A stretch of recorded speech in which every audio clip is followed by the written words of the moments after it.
A single Japanese spider crab can reach nearly 12 feet across, larger than most men. Somewhere in the darkness below Suruga Bay, creatures with armor-plated legs longer than surfboards patrol the cold seafloor. No other arthropod on Earth comes close. Why does Japan produce the largest arthropod on Earth? Why here and nowhere else?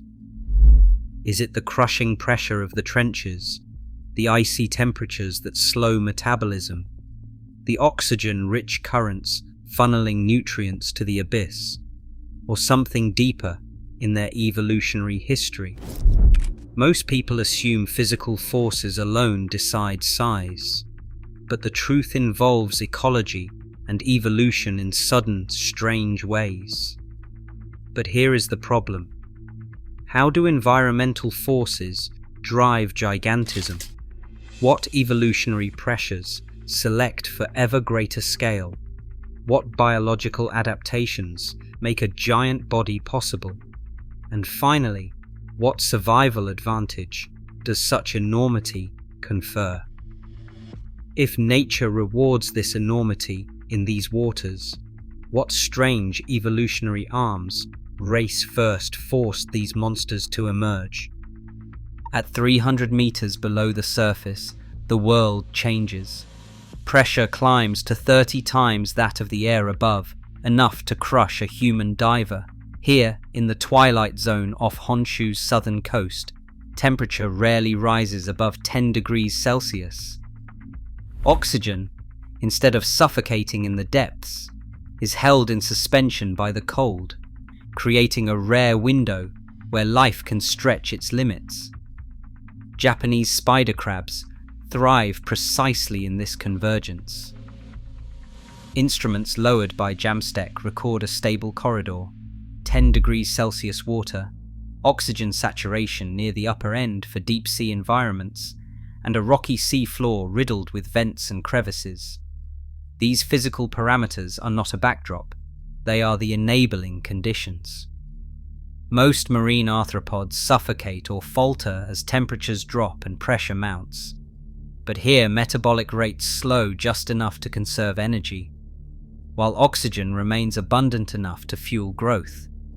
The crab's habitat is mapped not by lines on the surface, but by gradients of temperature and dissolved gas, measured in silent columns beneath the waves. There is no sunlight, only the slow drift of organic particles sinking from above, and the occasional surge of oxygen-rich currents that sweep through Suruga Bay. But here's the problem. If cold and oxygen are the keys, why don't giants stalk every deep trench in the Pacific? Something about this exact pressure, temperature, and oxygen triad opens a door to size, but only in this narrow band. The answer lies not just in the environment itself, but in what it selects for and what it allows to survive. Suruga Bay's underwater topography is anything but ordinary. The seafloor plunges steeply from the coastal shelf, creating a hidden ramp that runs hundreds of meters deep. Along this slope, gravity and current conspire.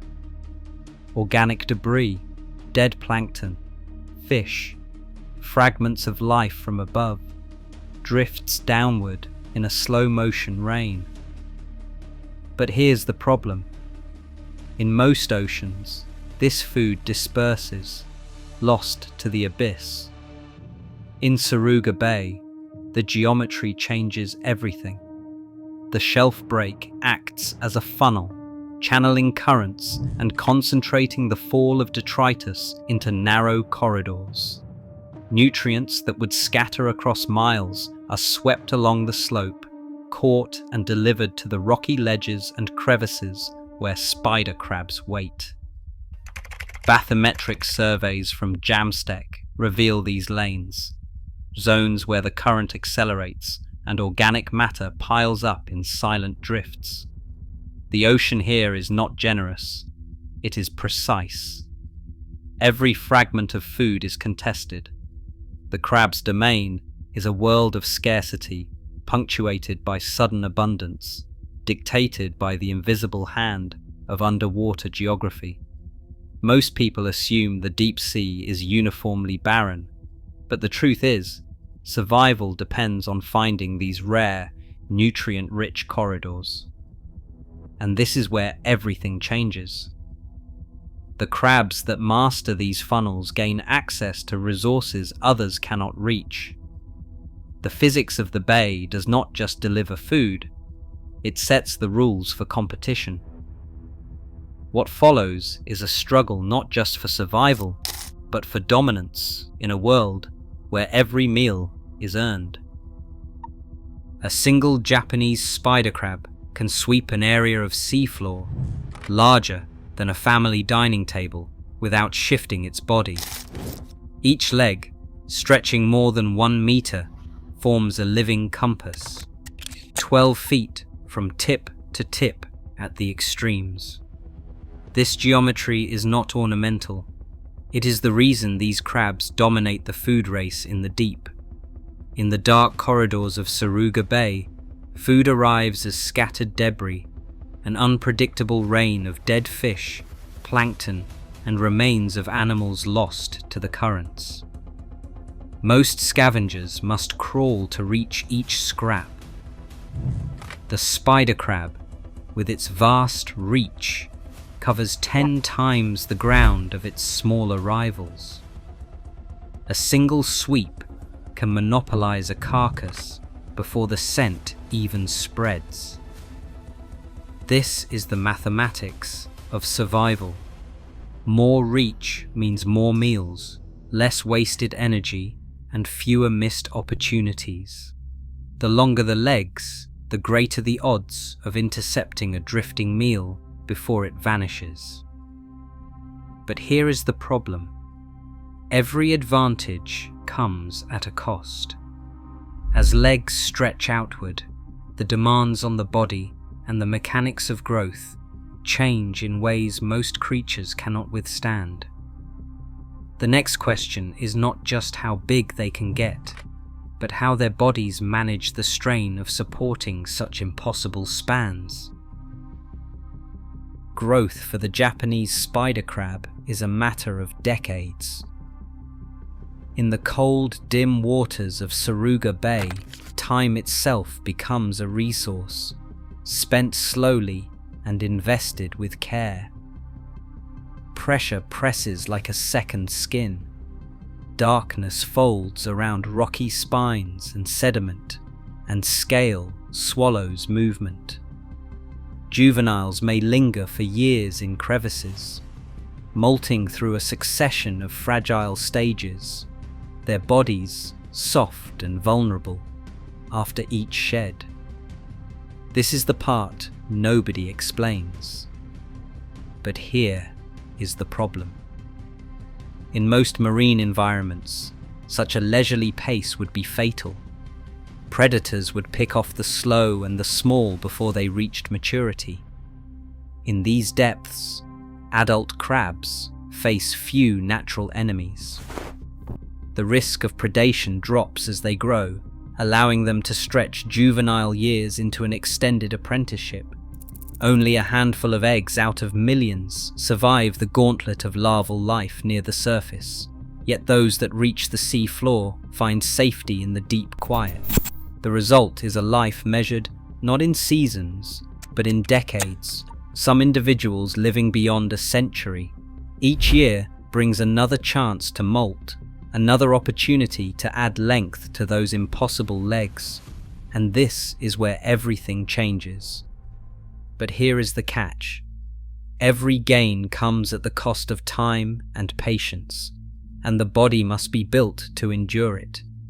Growth demands structural solutions, metabolic patience, and a life history tuned to slow returns. The next question presses in the darkness. What anatomical secrets allow a crab to keep growing year after year without collapsing under its own scale? A Japanese spider crab does not hunt. It sweeps. Each leg, tipped with a sensitive claw, drags across the sea floor in a wide arc.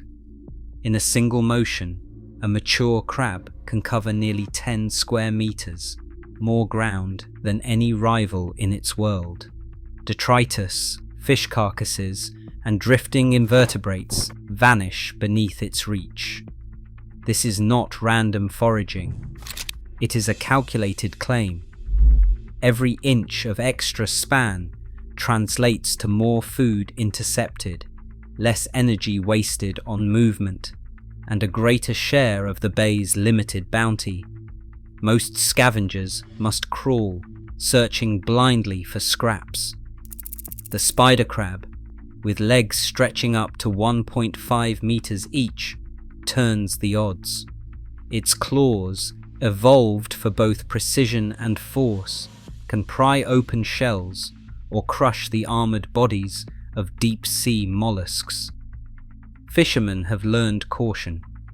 The original species description warned of the injuries these claws can inflict.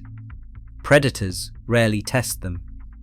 Even octopuses, the deep's master hunters, hesitate to grapple with a crab that can fight back at arm's length. But here's the problem.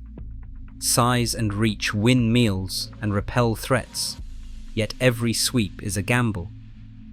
In the perpetual dark, power means survival, but it also means exposure.